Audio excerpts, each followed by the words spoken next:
Sometimes I think, what will people say of me when I'm only just a memory, when I'm home where my soul belongs?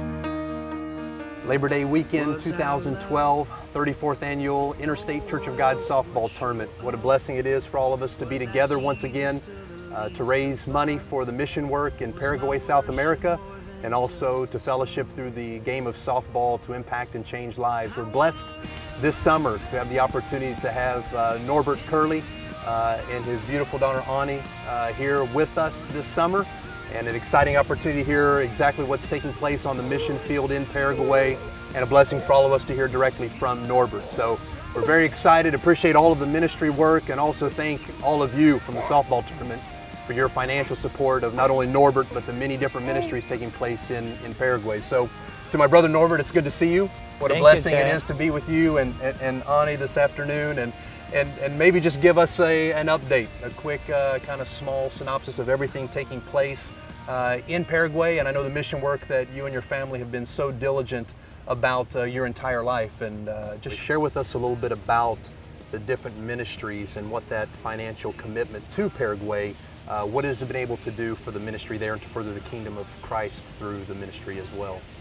Well, it's great to be here again. It's been, for me, 3 years now since my last visit with my family here. And this is a great partnership, Chad. I mean, over these years, this softball tournament has really impacted Paraguay.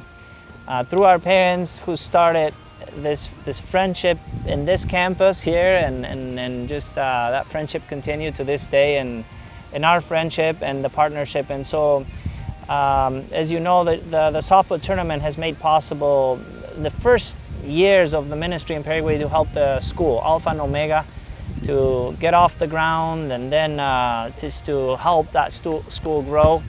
The school is now one of only 2 schools in that town, Arau Peña, and it's still seen as the best school in town. And we have good professors. Many students have graduated. Some are in leadership in the community. They all look back at Alpha and Omega as just a tremendous time in their life. The school serves from grades 1st through 9th grade, which is great because a lot of schools, just elementary schools, do from 1st to 6th grade. So we have 9th until up to 9th grade. They have a computer lab, and so that added some value to the education that we were offering. So it continues to impact lives, and I believe that dream was a dream at one point, you know, continues to change lives and is a reality. Not only the school, but over the last years, the softball tournament has impacted a number of churches. Pastors have been raised and supported through the tournament funds.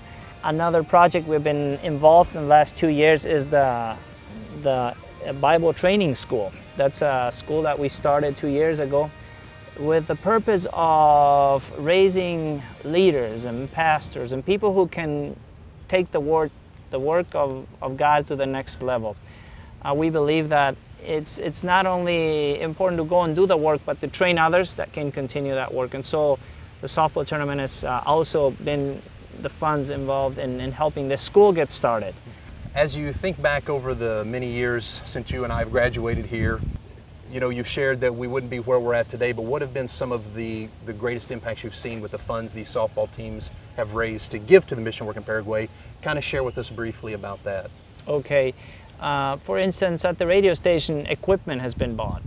Equipment to go farther with the signal.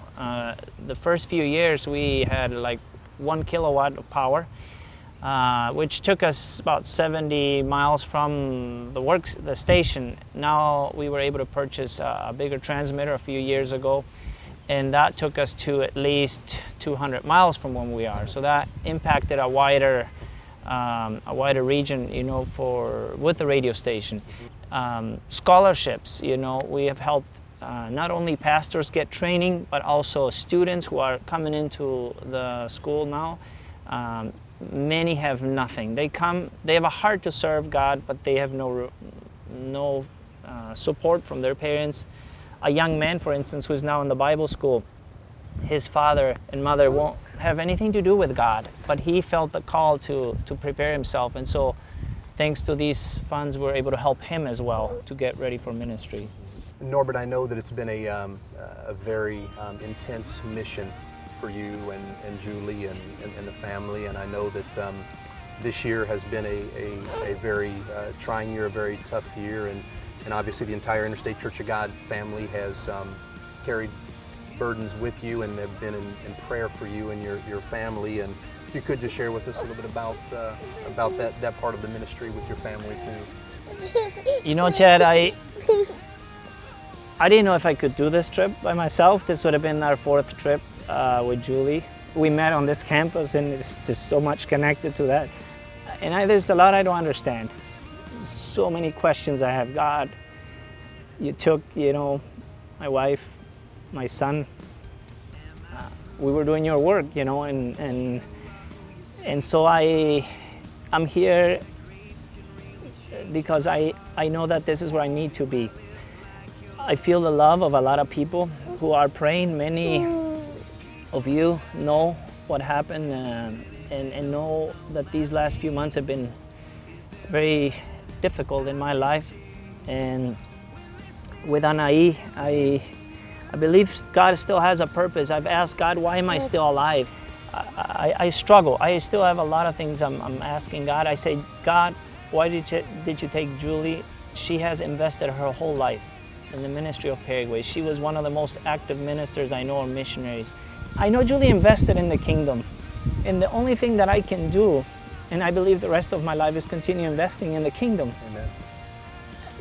This earth will pass. And many that are watching this, I know they're investing in the kingdom, in Paraguay, around their surroundings.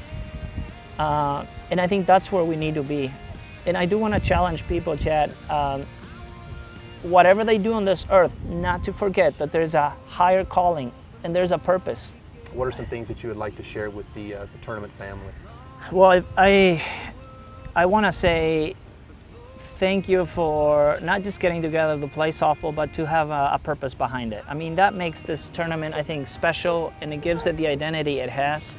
Many of you will never leave this country. We'll never be in Paraguay or in South America, but playing, investing, and being there is making a huge difference in Paraguay. We will continue to do that work in Paraguay, which we feel we've been called to do. And you've been called to play and come together and invest in the kingdom. So thank you, each one of you. I don't know you by name. I wish I could see you and hug you, but we're a family, and we'll be united one day in our final home, which I now have a whole new perspective about.